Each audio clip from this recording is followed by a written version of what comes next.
Hey, what's up everybody? It's Gabe here, and I am not dead. I know it's been nearly a month, if not exactly a month, since I've made a video, and there's a pretty good reason for that, which is what this video is going to be about. So I won't keep it too long. I'm going to try to keep it short and explain what happened. It's pretty stupid, and I honestly debated whether I should post this or not, this explanation for what I did, because I feel like an idiot.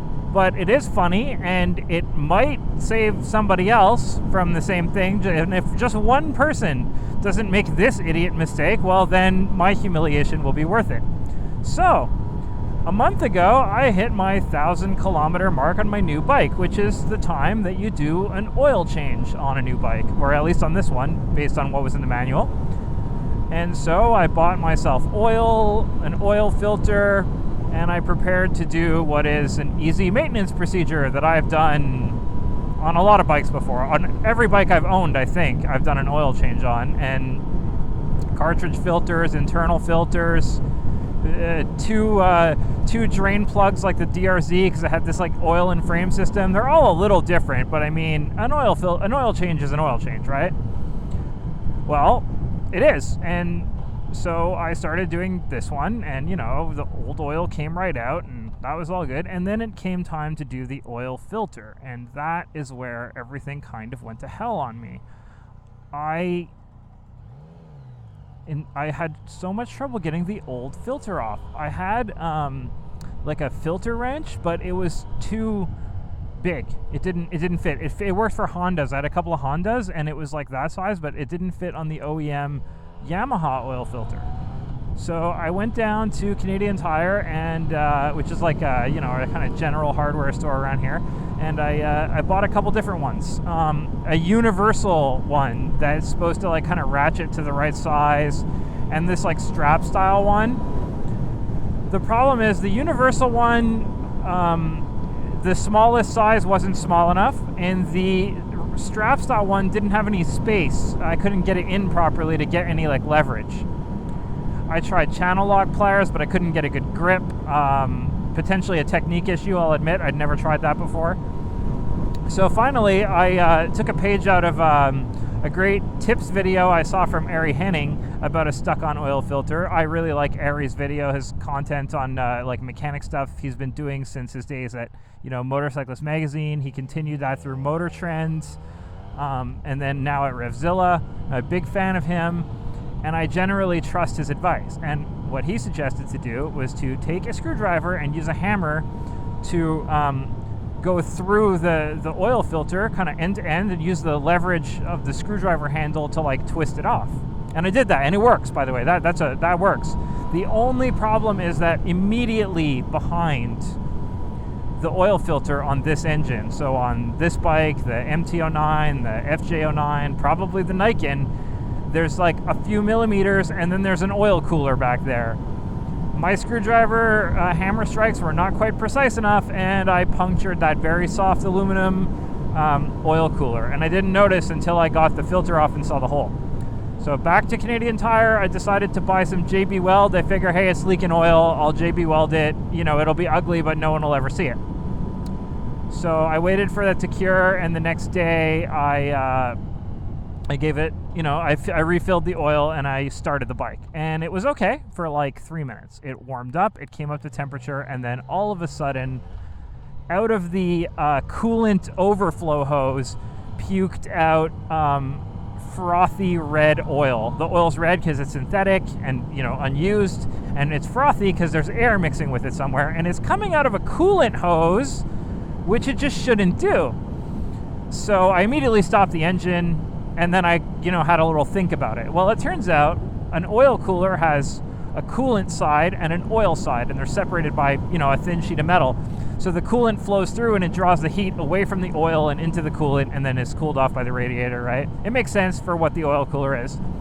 When I pierced the oil cooler, I didn't only pierce the oil side. I must have pierced the oil and coolant, like the wall between those two things. And that's very bad, because oil and coolant, as anybody who ever owned a Subaru, which I used to, knows, should never mix. And when your head gasket goes and they mix, it's bad. So I had oil in my coolant, so I turned the engine off, and then it occurred to me it's frothy because my JB Weld seal just didn't work properly.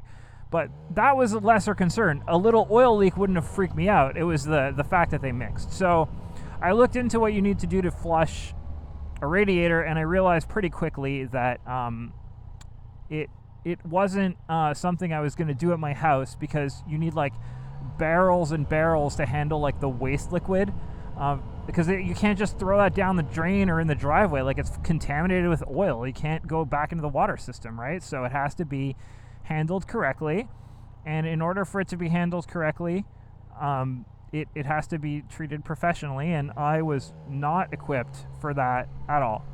I just didn't have the storage for it. I was worried I would spill some or something and have like a disaster in my hands, so I decided that the best course of action was to bring it to a professional at this point. So I called up a bike mechanic that I'd used. He changed the tires on my KTM for me, and he was close by, and he laughed at me when I told him the story, because it is funny. And he's like, yeah, bring me your bike. But I had already ordered the part online from Partzilla. Nice website, have all the Yamaha parts. No complaints about Partzilla. I ordered it online thinking that, when I JB Weld did it, thinking, okay, I'm gonna need a new part. And it was actually not a very expensive part. But the problem was, that's an American website. I live in Canada, and it got stuck in customs for 3 weeks, nearly, like just short of 3 weeks. So I sat waiting for the bike, like not able to ride the bike for 3 weeks while I waited for this part in customs. And then finally I got the part. I walked the bike to the mechanic. I was going to borrow a truck and get a trailer and all that, but the guy lives 2 kilometers away. It's almost flat. I just pushed it. This is a light bike. So that was pretty easy, actually. It took me like a little more than half an hour, barely longer than it would take me to walk without the bike, frankly. And it was okay. And that was yesterday. This morning he called me, said it was all done. He flushed out the rad. It took a couple of shots, but it was done. He did the oil change, put a nice K&N filter on there for me so that I could just take it off with a 17 mil wrench. No stabbing required. And it's embarrassing. It's expensive for an oil change, and it left me without a bike for, like I said, just short of a month. And yeah, that's the story. So don't do that. If you own a bike with this CP3 engine in it, know that the oil cooler, while very hard to see behind the filter, is immediately behind the filter. And if you try to screwdriver it, you are probably going to do what I did. And I did Google it, and I did find other stories of people doing the same thing, so I felt a little better not being totally alone. So yeah, don't do that. So in other news, I'll be putting out this video ASAP, and then after this video, I will be putting out a video packing for my trip, because even though it is today, August 31st, I will be leaving in two weeks, I guess, a week and a half now. No, about 2 weeks, for eastern Quebec, a region called Gaspésie, one of the only regions of Quebec I've never been to. And it is a little late in the season to do camping by the ocean, but I've got warm merino wool stuff, like underlayers, and I could sleep in them, so I'm going to try that. I want to do some hiking at a place called Forillon National Park, which I've heard is pretty good. And also, I have to say, I'm quite out of hiking shape this year, so I hear it's pretty flat too, which is also good. I don't think I'm ready for a big mountain climb at this point, even without a heavy backpack. So yeah, I do a day hike. I'll check out the Gaspésie Peninsula, and I want to kind of film some of the trip. I won't film every microsecond of it, because that would actually be really boring, but I want to make one of those, trip videos that people make, some editing practice, and it's probably going to take a while to actually, get the video out, because all that editing is a lot more than I usually end up having to do. But it'll be a learning experience. It'll be fun. So this video, and then one going over what I'm going to bring with me, because I haven't packed the stuff all in the bags yet, and I'm probably going to have to make some sacrifices. This motorcycle cannot carry the same kind of luggage that my 790 Adventure could. On the other hand, last time I took a long trip on the 790 Adventure, I only used about half the crap that I brought, which is usually what happens. So I'm thinking I might still be able to make this work, regardless. That's the plan. We're going to see.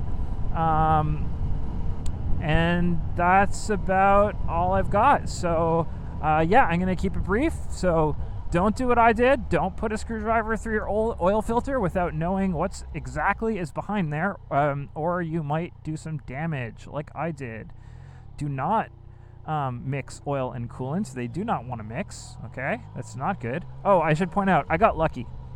No coolant went into my oil. When he drained the oil, it was totally clean, and that is because when I ran the bike for a few minutes, the oil pump has higher pressure than the water pump, and so oil went that way, but not, coolant didn't turn around and go into the oil system, which is good because cleaning an oil system is probably an even bigger nightmare and would have cost me a lot more money, and the guy might have told me that he didn't want to do it, and then I would have had to find somewhere else. So I got lucky in that sense, because it wasn't so bad. He got the whole thing done in a couple of hours, and yeah, it's good.